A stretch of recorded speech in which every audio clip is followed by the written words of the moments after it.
go to the Azure website, type in Azure in the search bar, go to Microsoft Azure, then you should be able to sign up with your Bath College account. So I'll just click in sign in here.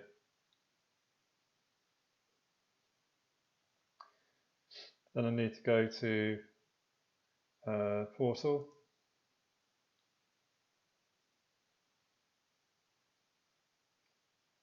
And on my portal I've got two websites. I've got one here called My Sandbox DW, and I've got My Cycling web app.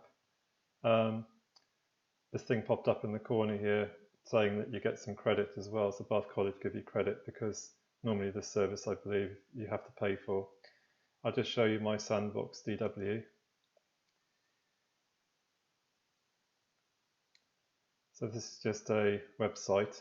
It hasn't really got anything on it. If I click on URL here, it goes to the web address, and you'll see that the web address has got azurewebsites.net as the top level domain name, and then My Sandbox here, DW, is like the sub level domain name.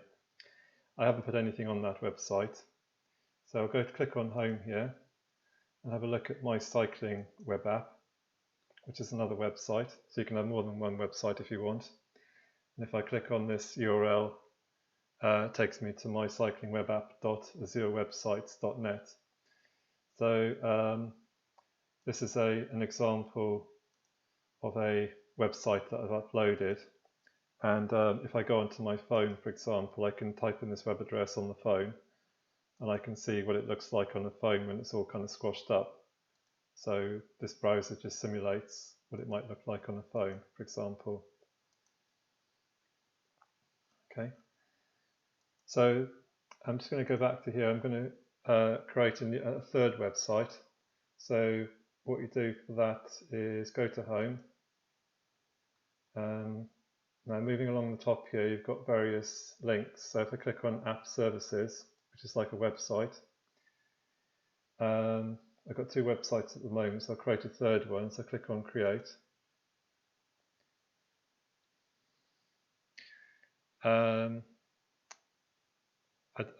You can create a new resource group. You can name it anything. I already have one just called Group 1. And then I can give my instance a name, so web app name. So I'll call it My Sandbox website, My Sandbox DW2. And if the name is available, it has a little green tick there. I'm not really too worried about the region. Runtime stack. If I'm writing server-side scripts, I'll use PHP. So I'm just going to click on PHP because that's kind of open source. Then I can choose Windows or Linux. I use Linux, and gives you a few more details down the bottom here. Now you can click on Next Monitoring, but I think all you need to do is click on Review and Create. I think you can go back into this at a later date and edit any details. And then it gives you a little summary there, and then click on Create. It takes a while for it to deploy onto the server, so it says here deployment status is in progress. Eventually, I think after a couple of minutes, it should all be working fine. Whilst it's doing that, it's a good idea to find some software to upload it, upload your web pages. Now you can do it within Azure, but I haven't done it myself. I haven't done it within Azure. I've done it using an external application. The deployment here looks like it's complete. So if I click here, go to Resource.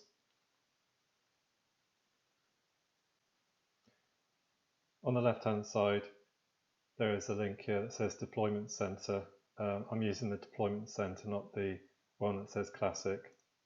So I click on Deployment Center. And then up here, you've got different options. I'm just going to use FTPS credentials which is file transfer protocol, secure credentials, and then you've got various settings here which you can copy and paste and use in the FTP client that you use to upload your website. For FTP client to upload the website, I've used FileZilla. So just type in FileZilla. You can download it if you wish, or you can use a different client. This one I just find it's easy to use. Doesn't seem to give me any problems. So once I've installed it, it's only a small program. It will look something similar to this. Your screen, so on the left hand side you've got the local machine like your laptop files. And on the right hand side you've got the server files, which is the website. And for FileZilla, what I do is go into Site Manager. There's 2 existing sites that are already created. I'm going to create a third one, so click on New Site, give it a name, so like my sandbox DW2, and then I need to put the credentials into here. So if I go back to the Azure website, I can go back to here, make sure I'm on the right link at the top here, my sandbox DW2. FTPS endpoint, I think, is just like the host name. So if I click on copy to clipboard, go to FileZilla, just paste it into the host name box here. It's quite a long-winded name. I've got it on use explicit FTP over TLS. Then I've got the username here, so copy the username, put that into the username box here for FileZilla, and then the password, which is this bit here, copy the password and just paste it in there like that. And then I put the credentials in. I can also click on Advanced and then look for my local directory where I keep my website on my computer. So if I click on Browse, I'm actually already in that folder. So this is my local folder on my laptop with my website folders in and my web pages. So that's already selected. So you've got General and Advanced. Then I click on Connect. And